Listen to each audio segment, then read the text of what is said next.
அனைவருக்கும் வணக்கம். நான் உங்கள் ஜெயம் வேணுகோபால்.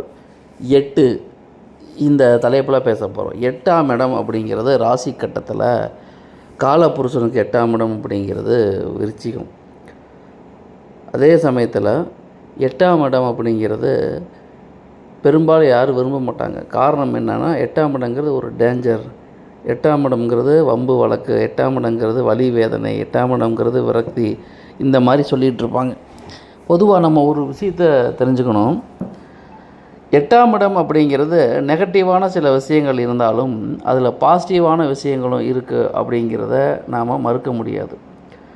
காரணம் என்ன அப்படின்னா, 8ஆம் இடத்துல தான் உயில் சொத்து இருக்குது, 8ஆம் இடத்துல தான் எதிர்பாராத தனவரவு இருக்குது. அப்போ ஆயிலை சொல்லக்கூடியது 8ஆம் இடம் தான். நம்ம பொதுவாக 8ஆம் இடத்துனா ஆயில் எடுத்துக்குவோம்.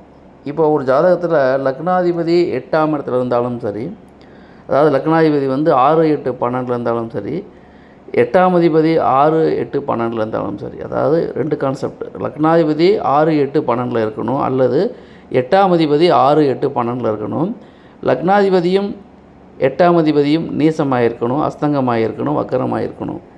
இந்த அமைப்புகள் இருந்துச்சுன்னா கண்டிப்பாக அந்த ஜாதகருக்கு ஆயுள் சார்ந்த விஷயங்களில் கொஞ்சம் கவனம் தேவை. காரணம் என்ன அப்படின்னா, லக்னாதிபதியும் 6, 8, 12 இருக்கார், 8ஆம் அதிபதியும் 6, 8, 12 இருக்கார், லக்னாதிபதி நீசமாக இருக்கார், அல்லது 8ஆம் அதிபதியும் 6, 8, 12 நீசமாகி அஸ்தங்கமாகி வக்கரமாகி ஏதாவது வகையில் பாதிக்க இருந்தால் கண்டிப்பாக அந்த ஜாதகருக்கு ஆயுள் சார்ந்த விஷயங்களில் கொஞ்சம் கவனம் தேவை என்ற அடிப்படை உண்மைகளை நாம் கட்டாயம் புரிந்து கொள்ள வேண்டும்.